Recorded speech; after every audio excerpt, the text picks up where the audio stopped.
Thank you. Well, I've been coming here for 30 years. I don't know where Ross gets his it's a new one every time.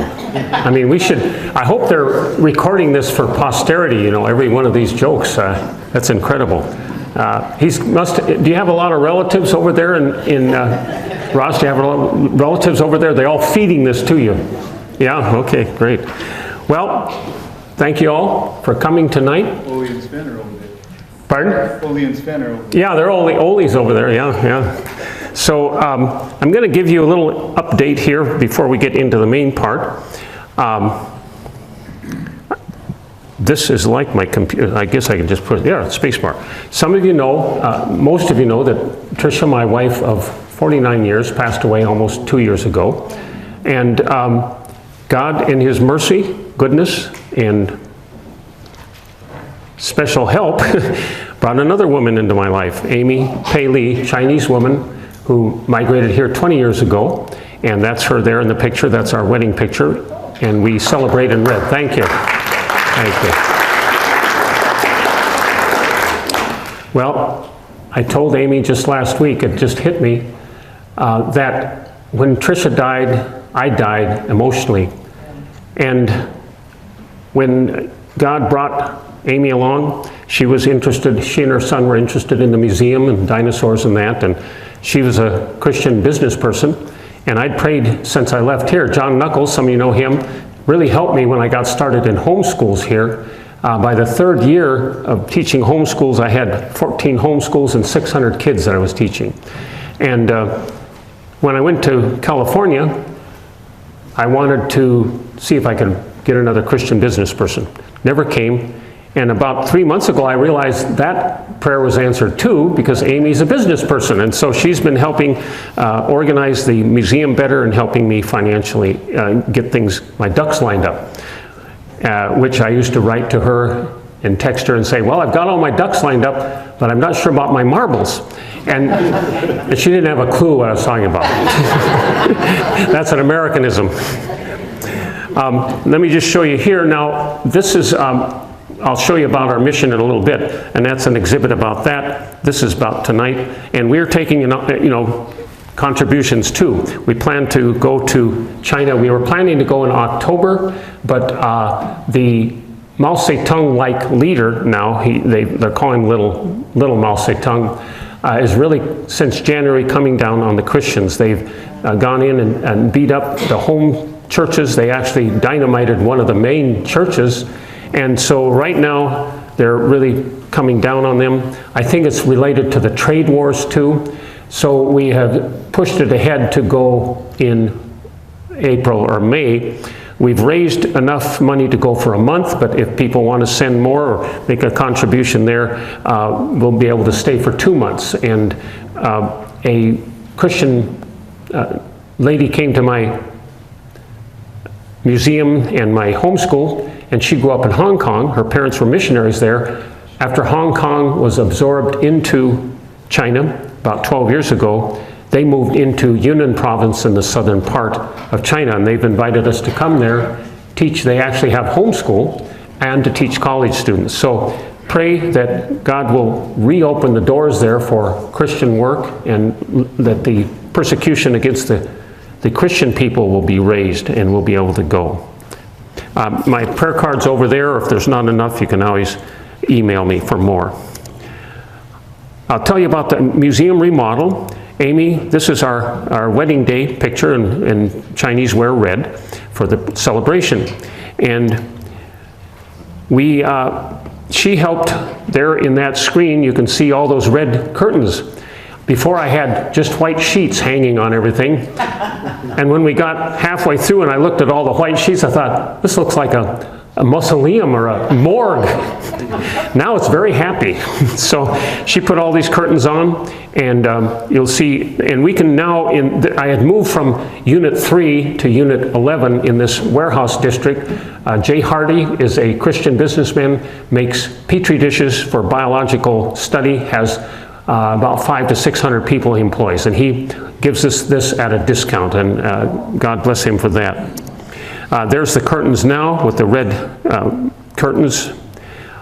There's the pterodactyl that I built. It has a 40-foot wingspan. We'll mention him later on. Back in the background, you can see my Omni Theater.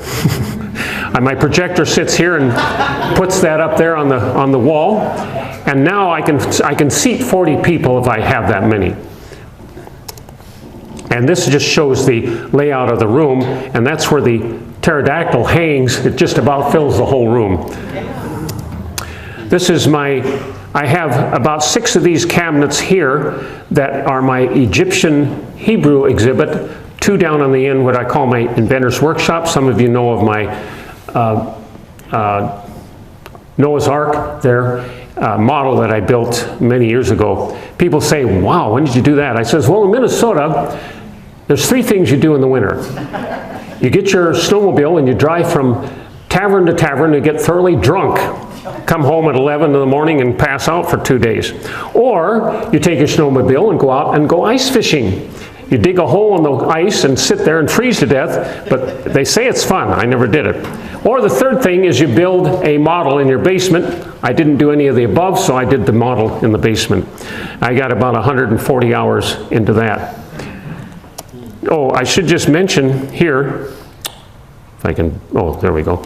These cabinets, just about 4 blocks from my museum, is a door store. They make doors and they replace doors. And for about 10 years, they just stack them outside. I went and asked them, are these to take? Yeah, I'll take them. So all of these cabinets, I built almost 12 cabinets out of doors. The only cost is buying $40 worth of wheels for them. My neighbor, who's a Christian man in this warehouse area, builds commercial cabinets. He says, Russ, if I built those, it'd be $1,000 a piece.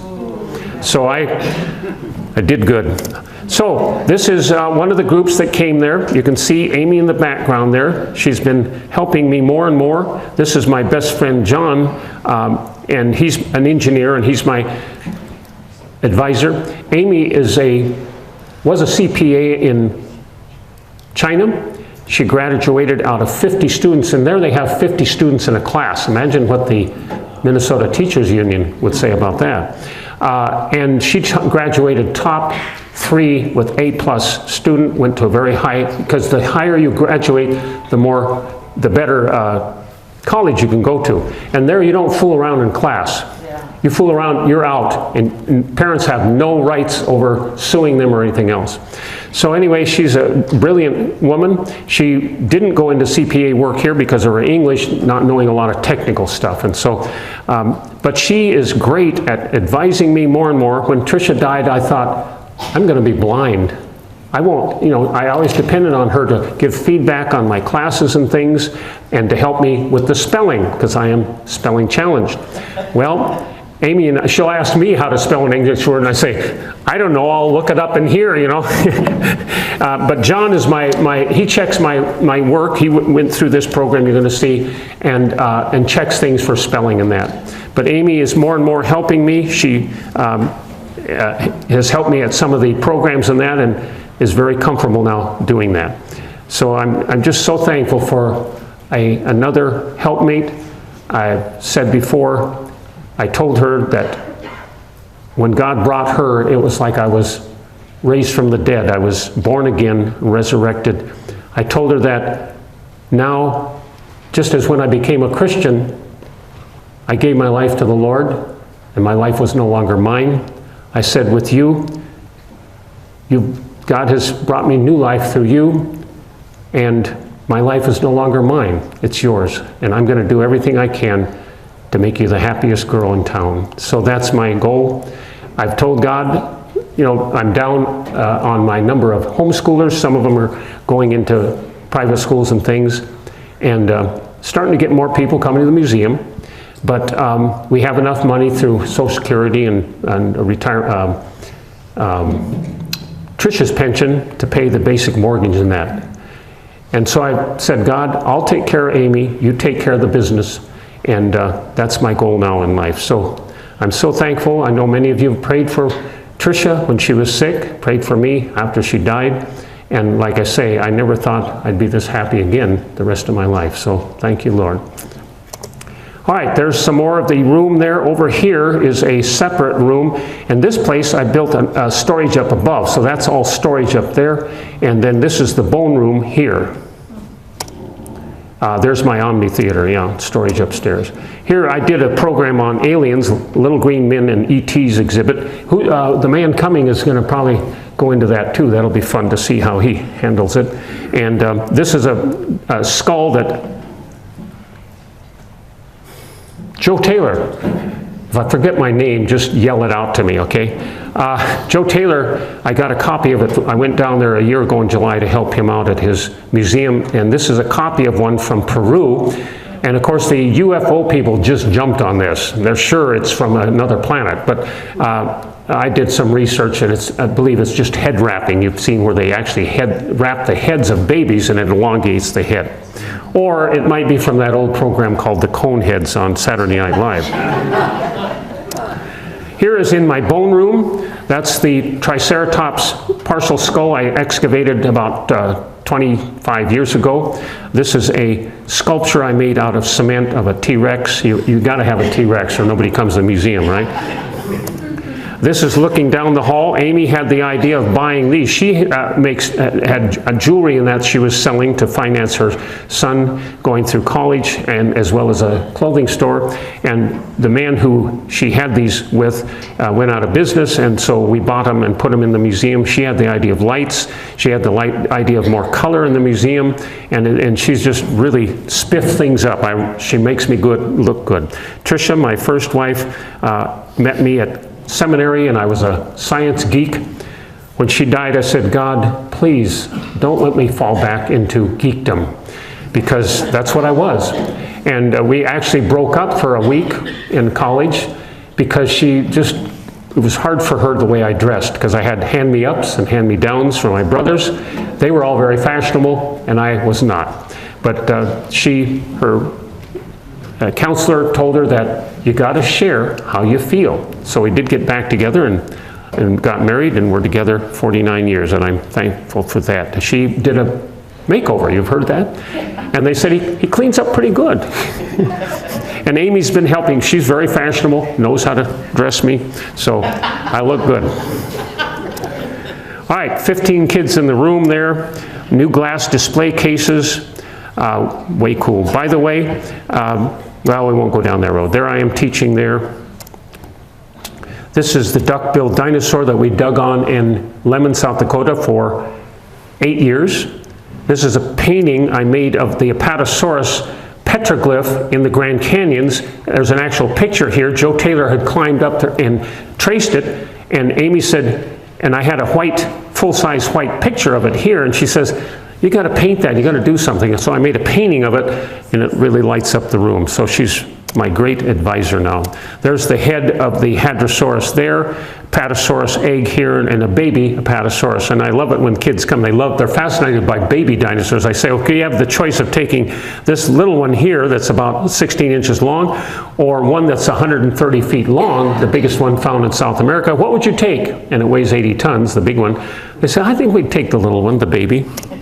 All right, here's my program here or my flyer that I put out about the museum. That's one of my assistants many years ago. That's a 5-foot-long Hadrosaurus leg bone. This is my picture now. I sadly had to take pictures of Tricia out. She was always my partner in these pictures, and eventually I'll be putting Amy in there too as my helper. But an interesting thing that happened here, somebody saw this, I don't know, on the internet or something. They wrote me and says, Mr. McGlenn, you should be ashamed, killing an elephant. And I have to put a disclaimer here. Here he holds a mammoth tusk, because they thought I went to Africa and shot an elephant. That was just horrible for them. All right, here's again some more. This is my picture of me out at Kadoka, South Dakota. We're actually doing a mammal dig there. Here are some teachers that came down from Monterey, about a 3-hour drive north of us. They brought a whole group of kids. There's Amy there. She was assisting me that day. This is the father of the teacher who brought them down, and then they're out I have behind the museum a wonderful dinosaur dig. And people ask me, well, do you miss the dinosaur dig? And I say, well, yeah, for about 30 seconds. And then when I think about the, it's a lot of work. And I retired from that in 2011. And I love my dig here. Go out there where they dig. The kids love it. I have cast cement dinosaur bones there, and I have a couple of vaults that they dig over, Beowulf's tomb and things like that, because I have a whole program on Beowulf, the dragon killer. And then I go home and can be nice and cozy at my house and don't have to sit in the dust and that. Way cool, yes. Here is a floor puzzle, a 30-foot long-necked dinosaur that Amy helped me paint when we were first dating. Here is one of the vaults. This is Beowulf's tomb at the dinosaur dig. I have a cement skeleton in there that they dig out. Somebody found a bone there. I have a local dinosaur, that's Speedy there, a little lizard about this big, and you can actually pick them up sometimes. Amy had the idea to remodel the bookstore, so she had some leftover flooring from a house she rents out, so we redid that. So stop by for coffee.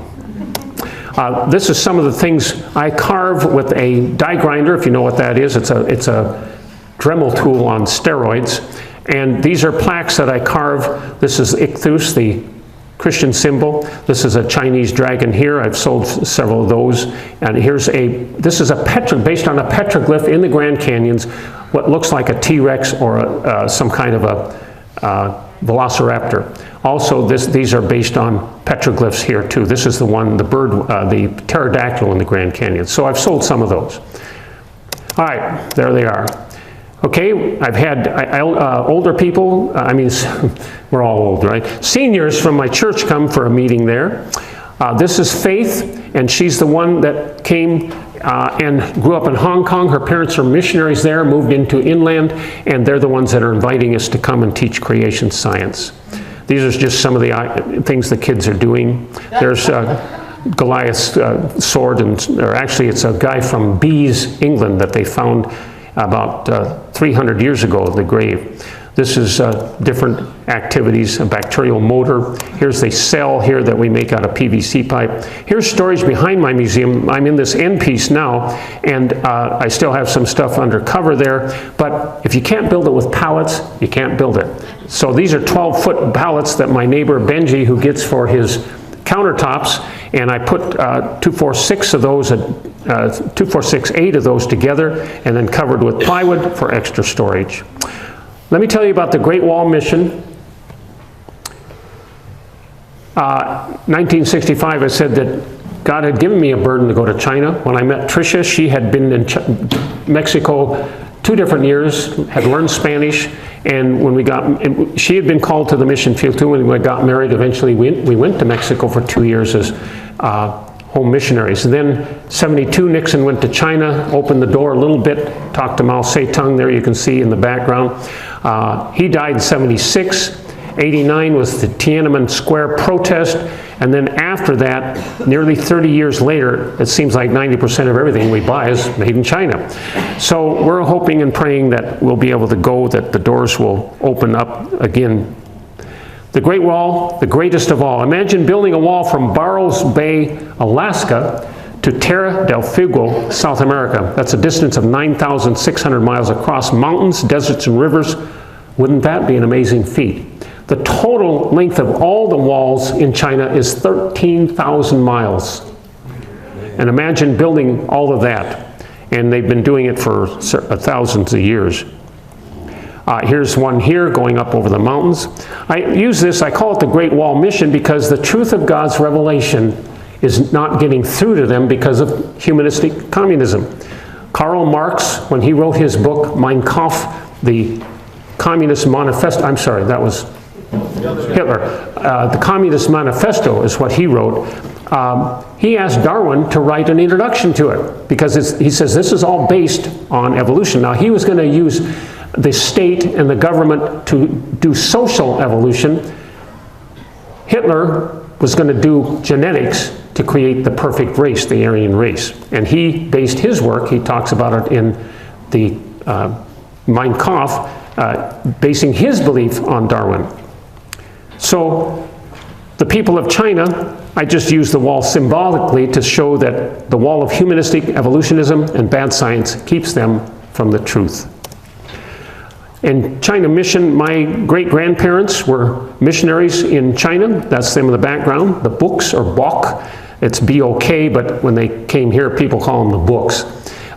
Their original name was Anderson, but there were so many Andersons in Sweden that the government asked them to change their names because for the draft and everything, you know, we're gonna induct the Andersons. That meant every half, you know, 9/10 of the people were Andersons, and so they took the name of a tree which is called the Bok, B-O-K, but it sounds like book, and so that's what they signed their names here. That's my grandmother who was born in China. We sponsored refugees after the Vietnam War 40 years ago, Tricia and I. And when they came, I said, oh, I'm part Chinese. My grandmother was born there. And I'd show them this picture, and you can't really see their eyes, but they're dressed up like Chinese. And they say, wow, you don't look Chinese. And then I'd say, well, I'm really Swedish on my mother's side. I'm actually Native American, 1/8 Ojibwa Nation from up by Princeton on my father's side.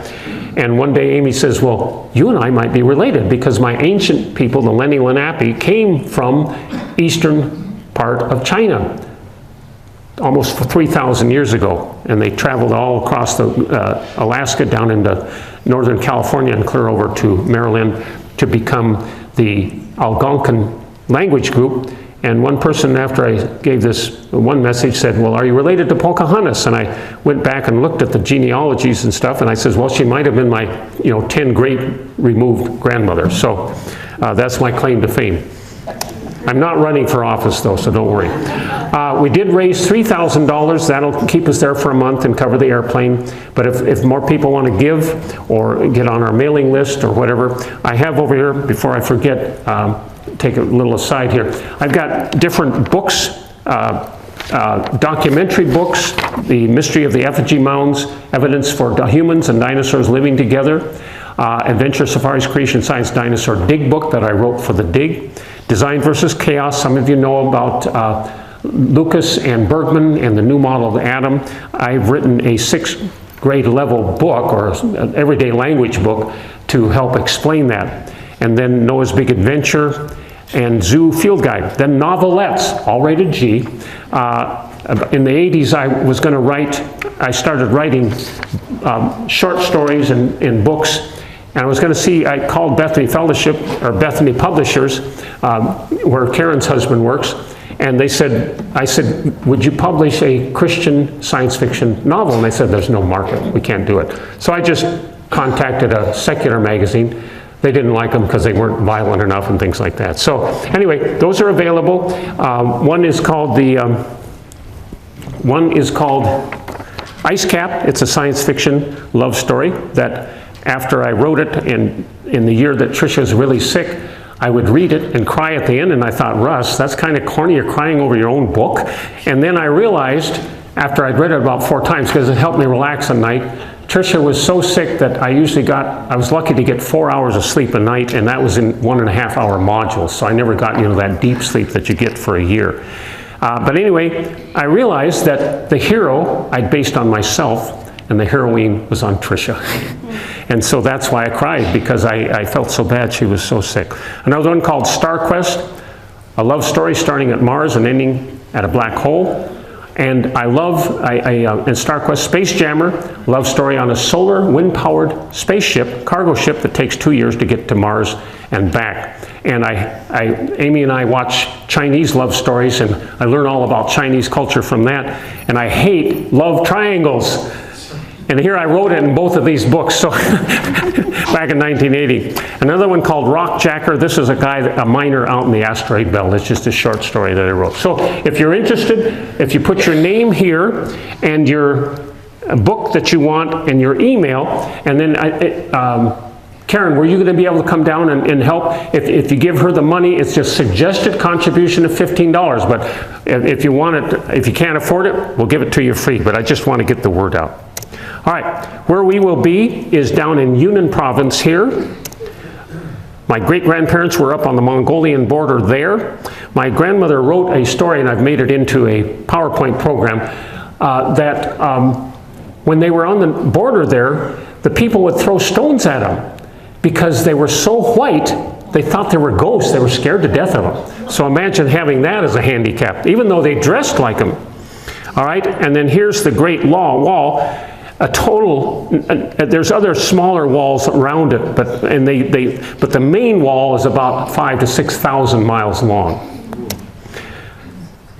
Amy and I thank you for your support financially and for your prayers, and we appreciate it. This is our Chinese name there. Just to show you I haven't changed in 28 years.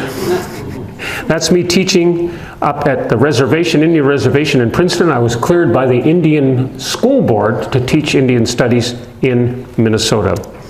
And Amy and I feel God has brought us together for His ministry. So appreciate again, the last 2 years, 2017 was the blackest day of my year, blackest year of my life, recovering from losing Tricia, and then God brought Amy towards the end of that year, and we began dating, and God brought us together, and she agrees too. All right, now we're going to go, these are the prayer cards down here. Okay, Chinese Dragon Dinosaur Sculpture. I made this for our 6-month anniversary. This is sculpted out of cement and chicken wire, and we were going to put it on our front lawn, but then the neighbors, we weren't sure how they would like that, so it's in the museum. We're going to be talking about this Dracorex hogwartsia. That is this drawing up here. I've taken and added horns and things to it. You'll see that in the talk here in a few minutes, to show that the Chinese people, I believe, have been having contact with dinosaurs for thousands of years, and they're not mythical creatures, they're real. Oops, there we go. Marco Polo, Dragons and Dinosaurs, 2018, tonight. Adapted from Marco Polo's Dragons by Keith Boot of 1961. He wrote the book, translated the book, The Travels of Marco Polo. Marco Polo lived during the 13th and 14th centuries. He was originally from Venice. He and his father and his uncle traveled extensively to the Far East. His book documents much of his exploration in China, Persia, Tibet, and Burma. Polo spent much of his book detailing the interesting customs of the groups he went with. In chapter 49, Polo relates items of interest found in a province named Karajan or Kashgar, and that's it right up there. And here's Beijing over in this area, and the Great Wall coming over there. He reported large quantities of gold were found in the rivers. He noted that citizens used cowrie shells as currency, and he described some of the animals in the area.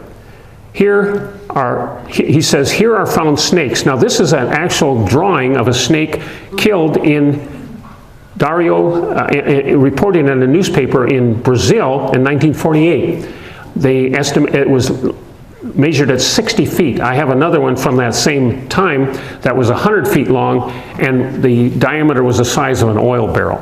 And so these huge creatures do live in very far away places, very remote places. The huge serpent, 10 paces in length, he said this huge serpent that he ran into was 10 paces in length and 10 spans in girth. That translates to 50 feet long and 100 inches in girth.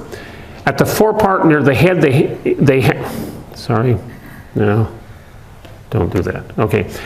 They have 2 short legs, each with 3 claws, as well as eyes larger than a loaf, a round loaf. They had round loaves of bread. We think of, the Wonder Bread loaf. Well, the bread was round, about 12 inches across, and very glaring, he said.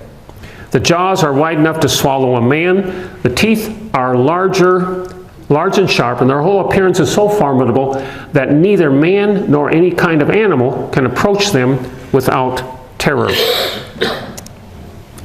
And I drew this, and I kind of used the T-Rex as kind of an idea for the basic teeth and things. Polo says others are of smaller size, being 8, 6, or 5 paces long. And this painting is based on Polo's report when he got back to Europe. He noted that the creatures were nocturnal, and assisted by eyes larger than a loaf. In other words, their eyes would let in a lot of light so they could get around at night. Dwelling in caverns during the day to avoid the heat.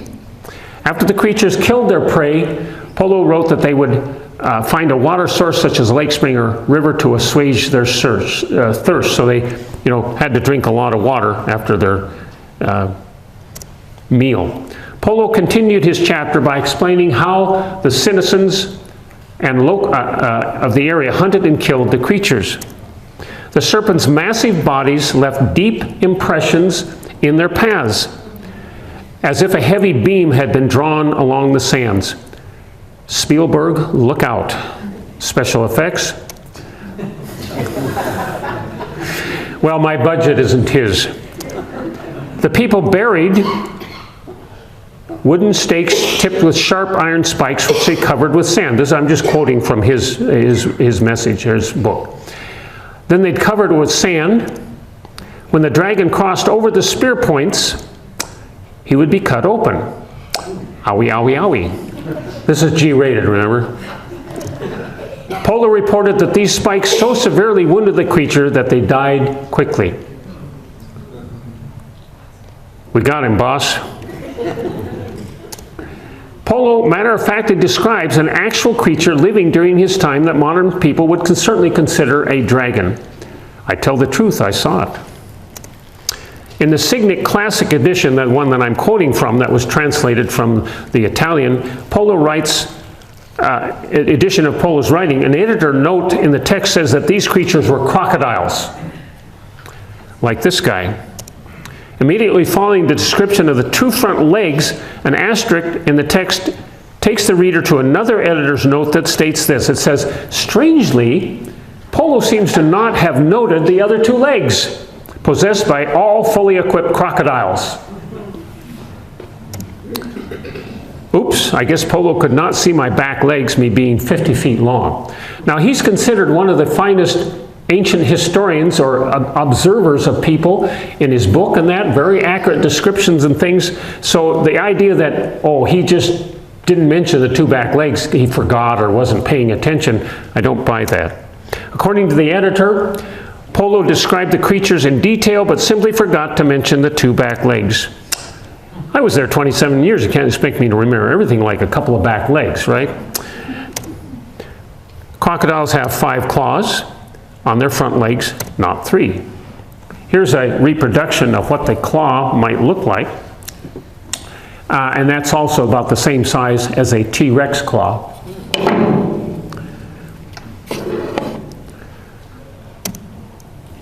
I counted the claws, so I've got it right. What is God's message or biotic message in the arms? Some of you may remember Walter Remine in his book, The Biotic Message. That was one of my life-changing books, as well as the Bible, of course, and as well as Morrison Whitcomb's book, The Genesis Flood. This shows the similarity between all the bones in the front leg or arm of mammals, humans included. So God has a pattern that he uses, and he just takes the same basic bones and customizes them for each creature. And many of you have seen my programs or Walter's programs on that. All right, let's look at bipeds.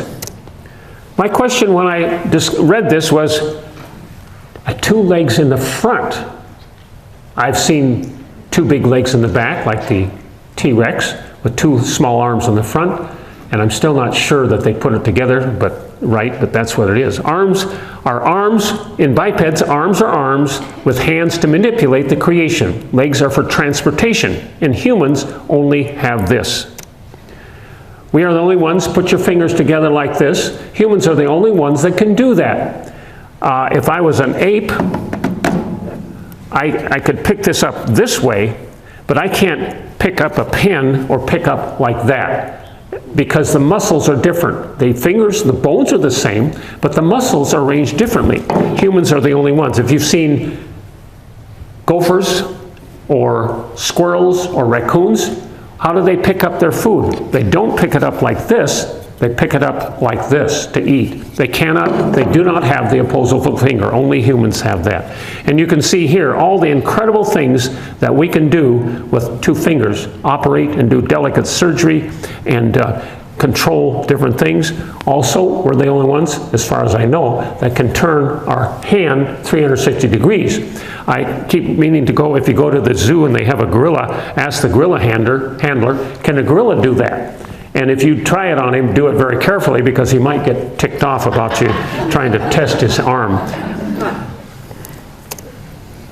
Apes do not have an opposable thumb and finger. Humans are the only ones that have that. You can see how he's grasping the stick there. Okay, now I'm just breaking down because my question was, is it scientific that we could have an animal with 2 front legs? Did God create that in his master plan? Bipeds modified what I call half quadrupeds, okay? And that would be our gorillas.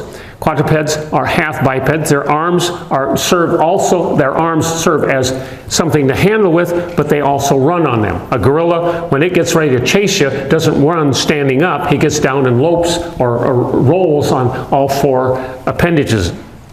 The same with gibbons, raccoons, and squirrels. You want some of this? You want some more? Whatever you do, don't make eye contact. You've heard that, right? And now we're learning that on the highway when we're driving. You've heard of road rage? Don't make eye contact. Most are comfortable walking on their arms, and they're called knuckle walkers. This is their comfortable position. They can stand up and beat their chest and that, but when they get ready to run after you, they get down on all 4s. Yeah, I'm talking to you. Okay, quadrupeds. Of course, the arms are now modified to be legs. The front arms are legs. And the legs are still legs. We have horse, cow, sheep, crocodile, lizards, beaver. There's our cow. You talking to me? All right. Quadrupeds modified. Now we take that basic quadruped, God takes the basic quadruped and modifies it. And what have we got? A bird. Good. You get an A for the day. All right. Now we have a bird. So quadrupeds modified. Arms are now wings. Legs are legs. And of course, here's our beloved Canadian goose, which is actually, we have them there in California. They fly down there during the winter sometimes. Bats, of course. Here again is a modified arm. Now, if I was a bat, this big, my fingers would touch the floor. God takes the bat and creates wings out of all its fingers. Pterodactyl. Let me go back here. Pterodactyl. Again, here God took the little finger of the pterodactyl, and that's the pterodactyl I made in my museum, and he elongates that finger so that these phalanges, we call them, the metacarpals up here, the part of the wing is 6 feet long. The first phalange is 8 feet long, and then they get smaller till the whole wing is 20 feet long. And that's an incredible engineering. Now, what would be nopeds? Snake, yeah. See, you guys are right on point here. All right, so nopeds, no arms, no legs, and these are snakes. Now, this is a drawing I made of another giant snake in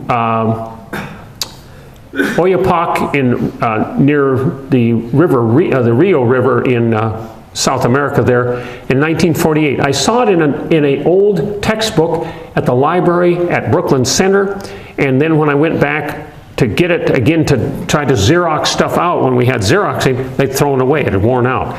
But it was a snake 115 feet long, and again the size of an oil drum. And it was an actual photograph in the newspaper. So there were big things, and maybe still in the world today. When Trish and I had applied to go with a mission to South America, and I was talking to the mission director one day, and he worked in Colombia. We were going to go to Colombia a short time as missionaries, and then the church we were in went through a power struggle, and we lost all our support.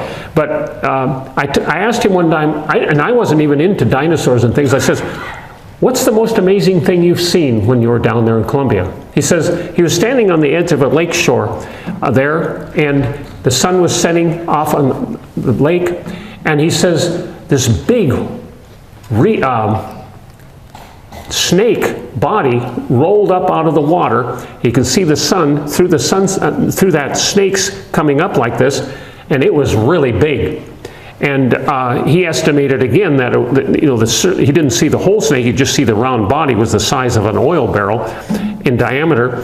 And he turned to the native and says, "That's a big snake." And the native says, "Oh, that's nothing. They're bigger yet back in the jungle, way back." So there's big things out there, but in very isolated places. Did God create creatures with just front legs only? That was my question. And I went on the internet, born with a mutation which lost the DNA blueprint to make back legs. This cat has no back legs. There's a video of it scooting around. There's the cat there. You can see there's no back legs. They found another cat that didn't have back legs, so you could have a friend and they play around. And you can go on the internet and look up cat without legs, and there's a video of it running. This, as best I can tell, is not Photoshop. And this is a pig that's learned to balance, which I can buy that, on its back legs. But it was born without back legs again. But this is a mutation. This is lost information. We have 3 types of mutations: lost, duplicated, and mixed. Lost is this mutation. Duplicated is if you're born with an extra finger, or in case of flies, when they irradiated them, they would find flies, their eye would be on their leg, or their antenna was coming, or the leg was coming out where the antenna should be. They were trying to prove that if you radiate these flies, they'll become bigger and better, and they just got worse. What would you name this leg type? What leg classification are we missing? Well, and now introducing the new leg classification, tripeds, all right? And I have a name for it. As far as I couldn't tell from the book that he wrote and was translated, if he actually had a name for it, and possibly the Chinese have a name for it, but I'm going to call it Tripedius Maglenicus. And who has just told me that paleontologists, the pagan evolutionist ones, constantly want to find a brand new, you were saying, yeah, brand new animal that they can name after themselves, because that gives them immortality. They're going to live forever because they're named after a dinosaur. And I found the same thing that you were talking about, that they're finding that a lot of these dinosaurs are all related. And they're not a whole new species. So now they're taking the names off, and imagine these paleontologists just weeping because, gosh, I thought I was going to have my name in the book for the rest of, next 1,000 years. All right, so tripeds, and we have a triped. This is the 5-toed worm or lizard from Baja, California. And it's a reptile, and it only has 2 front legs. And it's called Bipeds biporus, I guess. And it's very small, but it has 2 front legs, no back legs. Here it is crawling through. This one man was keeping it in an aquarium to study it and to understand it better. So it can pull itself through like that. This one, I was skeptical. It might be Photoshop. I couldn't find any scientific name for it or anything. I throw it in there, somebody else maybe can do the research. The tassel worm. This was called Alps dragon, is a cryptid reported in several areas in Europe, including Germany, Australia, Switzerland, Italy, and other places. And this is a drawing of it. It was said to attack other animals. It had only 2 front legs, claws, and it was vicious and could hurt them. Again, this has been a common folklore in Europe for hundreds of years. And again, we're finding that folklore has a basis in the real world. And by the way, we're going to be putting this on the internet, and so I've left in this in-depth information. I don't cover it in class here. Tripeds. Is there a scientific evidence for 2 front-legged animals? What will you take for evidence? Eyewitness accounts, paintings, sculptures, fossils. Well, only a small percentage of fossils are land animals. 95% of the fossils we find are marine invertebrates. 95% of the last 5% are algae and plants. 95% of the remaining 0.25% are other invertebrates. That leaves for all vertebrates, those with backbones, bones such as birds, mammals, reptiles, dinosaurs, a whopping 0.0125% of the Earth's fossils. So the fact that we haven't found any fossils with no back legs is not unusual. This is the model I made, and it's, what did we call it? A segmented dinosaur, because I have to take it apart to get in my suitcase. They wouldn't let me come on the airplane with this because I could turn around and use it for a killing sword. Anyway, here I am up here, okay, and this I built pretty much to scale, 100 feet long in proportion to the people here, and pterodactyl, small one there, and this is one I made for my grandson. I borrowed it from him for Christmas a couple years ago. This will be a collector's item in another maybe 1,000 years, right? So this shows it moving along with its tail as its third support position. And by the way, I got to get a picture to send Amy to tell her that I did work today. I didn't just go to the beach. I'm going to take a picture of all you. So everybody smile, look pretty. All right, 1, 2, 3. And then I'm going to get the rest over here. 1, 2, 3. Okay, and then maybe you can shoot a couple of me talking, because I wanted to know that I did talk tonight. I talk to her each night after class. It's 2 hours different, so I have to stay up till 10 and call her while it's 8 there. All right. Land animals are far and few between. If there were only a small number of tripeds, we may never find them fossilized. Spielberg, I did get a call the other day, but it wasn't him. I thought it might be. Now, Mexico. Polo's description of these reptiles matches ancient artifacts found in northern Mexico, as seen above. And so here is a triped, a two front legs dinosaur. Here's two more. Some of this is from Genesis Park. They've done a lot of research on this. I was going to make one out of clay and bring it, but the last time I brought clay stuffed here to there, when I shipped it back, it got all broken in the airplane, so I gave up on that. This man, Ulysses, considered by many to be the father of modern natural history, traveled extensively and found in Italy this creature, a live one, 2 front legs and no back legs.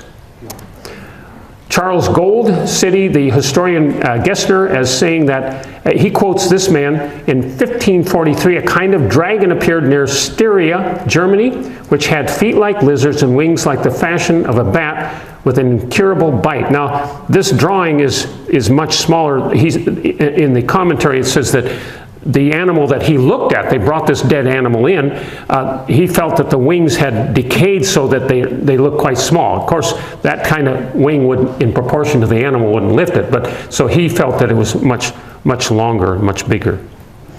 Perhaps these two-legged snake-like dragons had been known for some time in medieval Europe. Some of this is from Genesis Park.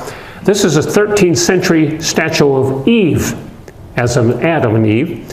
And the serpent displayed at Reims Cathedral, France, displays the same two-legged dragon. It only has 2 legs. And of course, the painting that was based on his book there, based on his description. Now here's, to me, the clincher.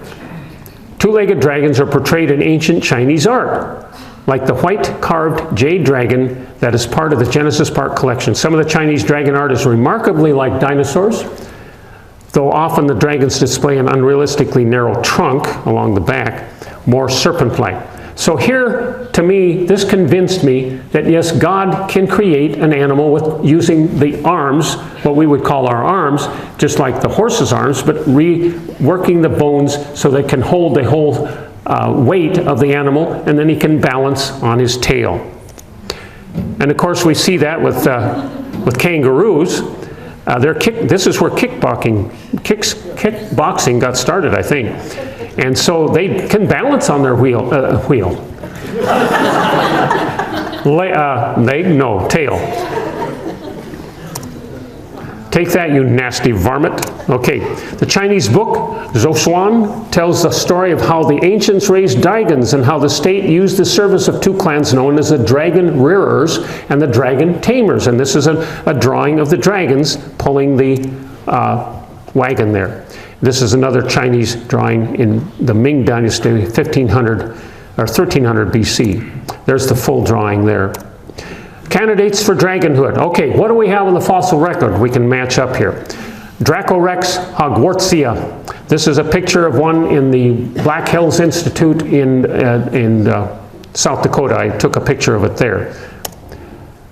A dinosaur that looks more like a dragon. That's what they say themselves. Now, here's where we get into what we're talking about, how different dinosaurs, now they're finding that they thought this was 3 distinct species. And a woman who has studied this says that she thinks this is it when it's in its, let me get this, when it's younger state, then it's this one here in its middle age. That's a lot of us, right? We're middle-aged. And then here in its late age or oldest age, it's bald. Well, it's lost the points anyway. Here's the points here, and that these things are reabsorbed into the bone structure. And she said that this is often, they've seen this in other animals where they absorb that and change the skull in that. I'm sorry, that's supposed to say dragon horn. I thought we checked everything.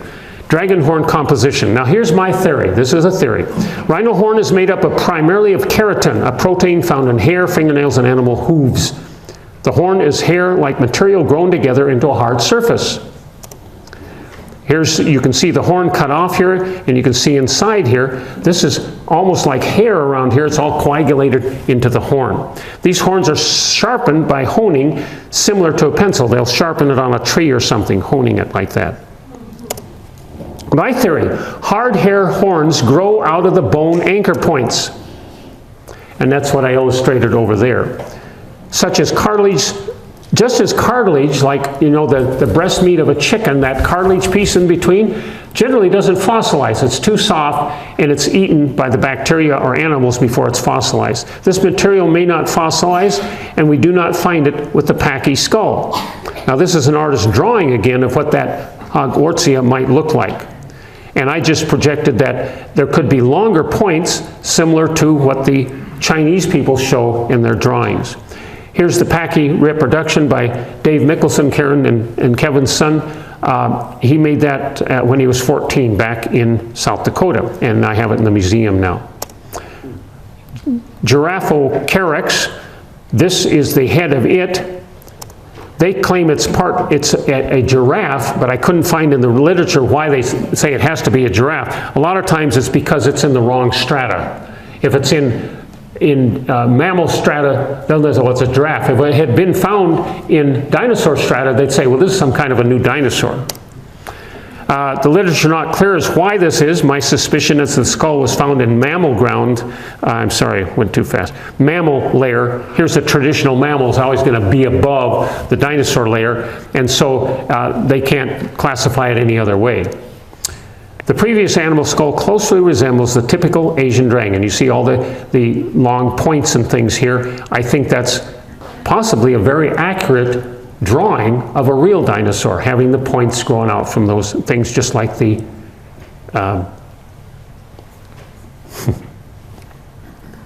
the guy with the long horn. Just forgot his name. Rhinoceros, there we go. All right, Dimorphodon. It's happening for the last 2 weeks. It's because Amy isn't here, I think. Anyway, a reptile found in the jungles of South America. Here we have a flying dragon.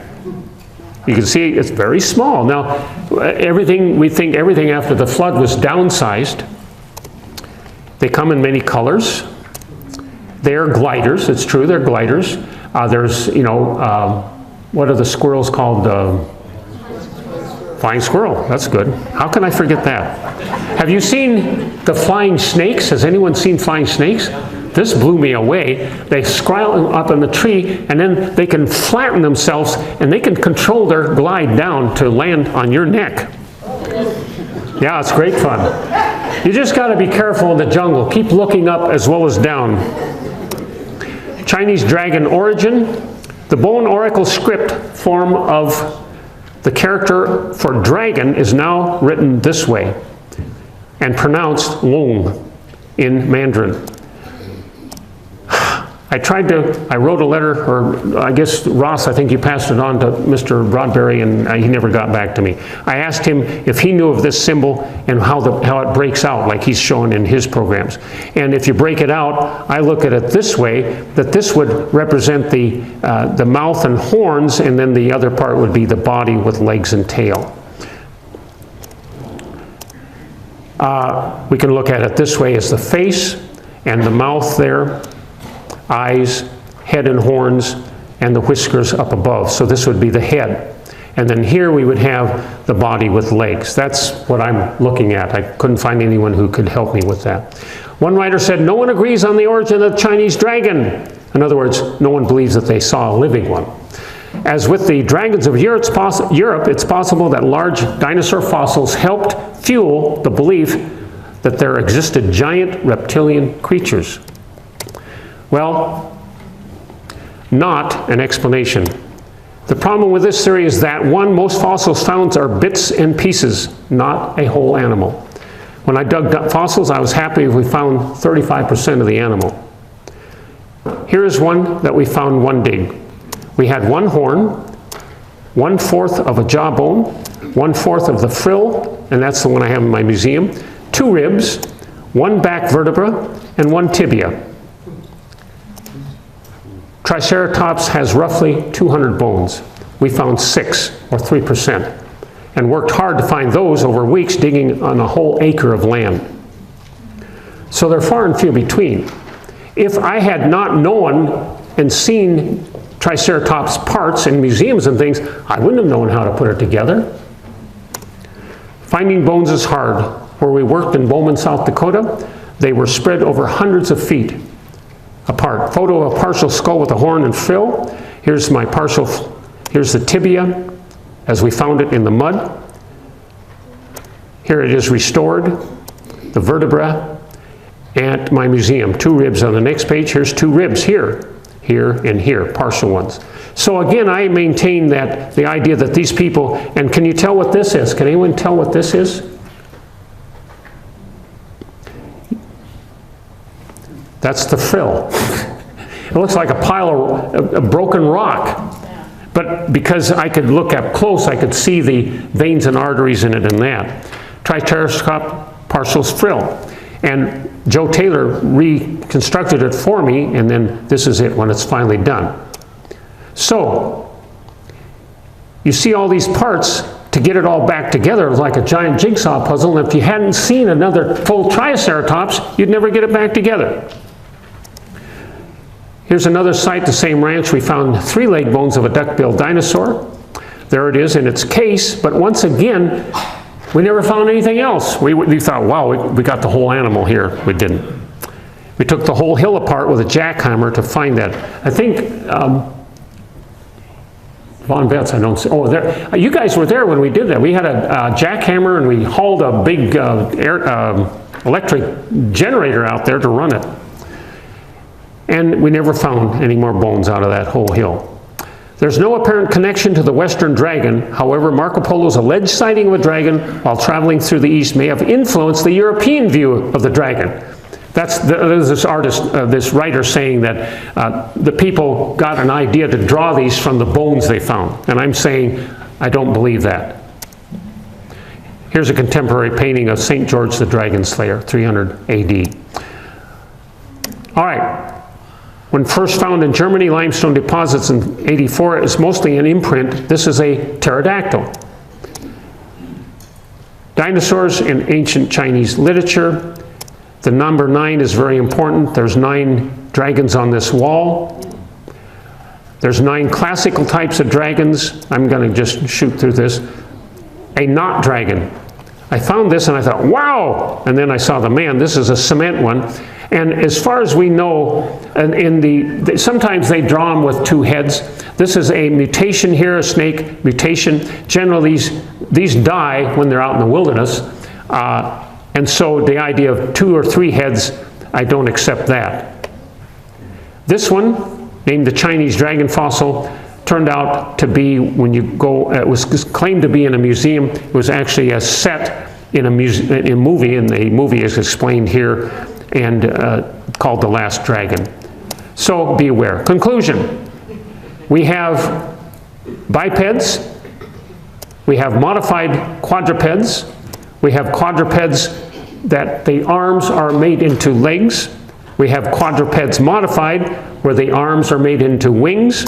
We have tripeds, Tripedius mcglennis, arms or legs, and tail for one back leg. And then, of course, no peds. So that concludes that, and we'll take questions in a few minutes. Ross is going to come and take the offering, and then we'll answer your questions. Go ahead and take questions. All right, if you want to run up there and get his question, and then I'll turn my... I'm interested in the petroglyphs from the Grand Canyon. I've never heard of those kind of petroglyphs. You showed a couple pictures of them at the beginning. Could you tell us a little bit about... Right. They were made by the Indian people thousands of years ago. The one of the pterodactyl is, they don't have a date on it. It's about 8 feet across. It's about 20 feet up the side of the cliff. The one that Joe Taylor made the tracing of, the Parks Department has tested that. When wind blows across cracks and things, it deposits what they call desert varnish. They can measure that. They measured this in the cracks. They estimate it to be about 1,500 years ago. Now, the original one it shows, shows, you know, the main creature, and then there's a partial one next to it. There's also a snake over here, and a sun or moon over here. So, you know, you can pick those out pretty well. The one that looks like a T-Rex is also in the Grand Canyons. He's been here to speak. Don Patton, yeah. Don Patton has documented a lot. Genesis Park has some. There's one in the Grand Canyons that looks like a dinosaur spewing fire. And if you're familiar with the bombardier beetle, if you've heard of it, it spits fire out its rectum, and it's only about this big. But the pterodactyl I have, and the Bible talks about the fiery flying serpent in Ezekiel and that. If you text me or email me, I can send you some info on that. It's also in my book. But it talks about a flying fiery serpent. And so it's possible, based on the bombardier beetle, that creatures can breathe fire. All right, another question. Yes, real loud. I was going to ask you, did the Chinese, since the Chinese did have dragons from the accounts of Marco Polo, did they keep when they died, did they keep the skeletons as souvenirs? Okay. So we can see them today? Good question. Did they keep the dragons that died, keep souvenirs? And as far as I know, not. I asked Amy if I've cast this in cement, and I said, if I cast it in cement, can we sell it to the Chinese people for good luck? And she said, it's got to be a real one. So that went down the tubes for more money for the museum. But that would be, yeah, that's a good question. And at this point, I've never found that they have them preserved anywhere. Could be ground up for medicine. Yeah, it could have been. That's a good point. Our resident doctor here, yeah, they might grind it up for medicine, and so you're not going to find the bones. They do that with a lot of different bones and things. Because you were in Hong Kong, yeah. So Ross worked there for how many years? Were you a missionary there? Pardon? 8 years, yeah. Another question. Ask me anything. Yeah. When you say that it's the front legs and then the tail that it's using, I was wondering, is there any difference between whether it's the front legs or back legs? Like I noticed like some animals where it's almost like the elbows on the front and then the back, the elbows on the back, more or less. So I was wondering if if you can tell for sure whether it's a front leg or a back leg that's there. Not that it's a big deal, but yeah. Okay, can we tell the difference between the front legs and back legs? In the fossil record, we can. I can tell the difference because when I first started teaching biology, I couldn't afford to buy a human plastic skeleton. Some of you know, and I lectured here about that, and I said, you know, I'm trying to find, you know, skeletons I can use in class. And some of you know Charlotte Wilcox. And she was in the audience. This is a long time ago, probably 25, no, it'd be almost 20. I've been teaching homeschool for 28 years. Anyway, a week later, I got a box in the mail from Charlotte. And I opened it up, and there was a pig's head. And she says, I've got more where that came from. So I drove up there. She had a whole cow that died, and they just drug it back to the swamp. And the animals the flesh was pretty much all gone. I took it home and aired the truck out afterwards. And Tricia was with me, and she held her nose, and we got home. Anyway, she was a great help on these things. I stuck it in a 55-gallon barrel full of water and let it, you know, the bacteria eat it off and clean it off. Took it out, scrubbed it all down, then set it in bleach for another week. I set it out on tables and things to dry. It was also this time, if you heard about Jeffrey Dahmer, who was,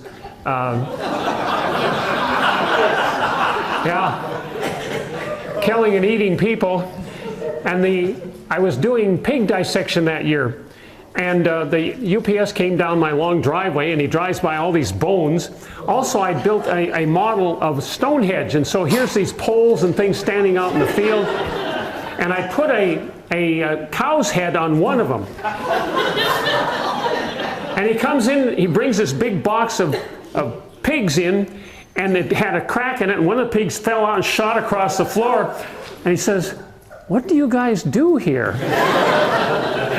I said, "Well, I'm a science teacher. This is all for science. I didn't eat it." So that was quite a highlight day. So yeah, did I get off the question? I've got a good memory, but it's short. So what was the question? The difference between the front. Oh yeah, and I can tell that. And so now, of course, there's only one creature, actually one mammal, that has a kneecap on the back legs. Does anybody know what that mammal is? Elephant. No, elephant. It's the only one that has a back leg like a human's. If you look at the horse, the back leg goes back like this, and it doesn't have a kneecap. The elephant is the only one. Another trivia question, if you are on Who Wants to Be a Millionaire? All right, another question. Yes. And I'll... Are seals and walruses tripods? Oh, tripeds. Are seals and walruses tripeds? Yeah, that's true. Because it's their front fins that they can walk on and move about with, and they balance with their tail. I totally forgot about it. Thank you. I'll add that for the next lecture. Yeah, that's good. Why? It's like, duh, why didn't I think of that? I have kids ask me questions. I've been teaching for 40 years, and they'll ask me a question about something, and I say, that is an excellent question. Why didn't I think of it? I'm supposed to be the expert. Yeah, we're all learning here. Any other questions? You've got 8 minutes. You can ask me about my wife, my new wife. Ask about Tricia. Amy has been very supportive. She wants me to tell my feelings about Tricia and how much I miss her in that. Did I see a hand somewhere? Anyway, yeah. Amy and her son were interested in dinosaurs. They came to the museum, and like I say, she was a Christian business person, and so she started having ideas of how to make it work better. And so I was having a series of, once a month I was having an open house at the museum, and I put an ad in the local newspaper, and we get about 12, 15, maybe sometimes 20 people. And so she would come and help. Many of my homeschool moms would come and help, and dads for the open house, because maybe we'd get 20 or so people, and I'd take a group out to the dinosaur dig, and some would stay there and look at the museum. So she would stay and help set out, and before she came, I had about 20 pallets on wheels of all kinds of stuff. And to get the museum ready, it took me an hour to push them all out the door, put the displays outside, and get things going. She encouraged me to get rid of it. And a lot of it was just junk. So now I only have to push 4 pallets out, and then the room's all ready. And so we started, you know, she'd stay after and help me put things away, and then we'd get talking, and then we'd go out for coffee and start to talk about China. And I told her about my parents, my grandparents, and our first formal date, I brought my great-grandmother's Bible, which is in Chinese, and it's vertical Chinese, and she could, you start in the back and read forward. I love this Bible because she underlined verses vertically in red, you know, and we all do that, you never think about it, and it was in the Chinese Bible. And later she told me, when we knew each other, brother, I invited her out for dinner, and she met me there, and she says, see, in the Chinese culture, the first thing you do when someone comes to your house, you offer them water and you offer them a chair. And I drug out my Bible and showed it to her. and she said, she thought that was a little strange, but she knew as a Christian, and that, and I think she was already figuring out I was a science geek and knew I was a little bit socially not quite good at it. So we laugh about that now. And so we got married on Valentine's Day in February, last February, and it's just been, to me, like a miracle, because like I said, I never thought a wonderful, beautiful woman would marry me again, you know. Tricia, I found out after we'd been married many years, she was voted the best looking woman on campus at Washington High School. And she was a cheerleader. She was in the student government. Beautiful woman. And the boys were fighting to date her. She was almost homecoming queen, but she didn't go out and campaign, and the other girl got about 4 more votes than her and became homecoming queen. She was homecoming princess, but I always called her my homecoming queen. And I thought, wow, I was a science geek. She was 2 years older. I married an older woman.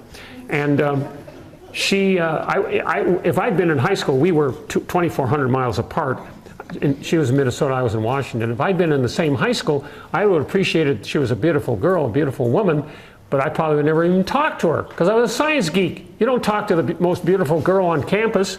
And so when I started dating Amy, I found out that she was the smartest girl in her class, and was a CPA, and very smart. And we started, I was trying to raise money for the museum, and I started doing these stone carvings with that special tool and trying to sell them at the museum. And then we got inducted into the Santa Barbara Artists Guild. We had to go through a test. Everything we sell there in this art show every Sunday was to be totally handmade by yourself. So I qualified and was inducted in. And then we could rent a booth for only about $15 a Sunday and to set up there. So we'd go down there and set up all this stuff. But then after a couple of weeks, we found out that most of the people, 40 of the people, you know, we had about 40 people come through and look at our stuff. And they were all from East Coast. And to take a 5 or 10 pound rock home on the airplane just wasn't going to work. So then we went into making jewelry. And Amy had a business where she would sell jewelry that she'd bring in from China and put together.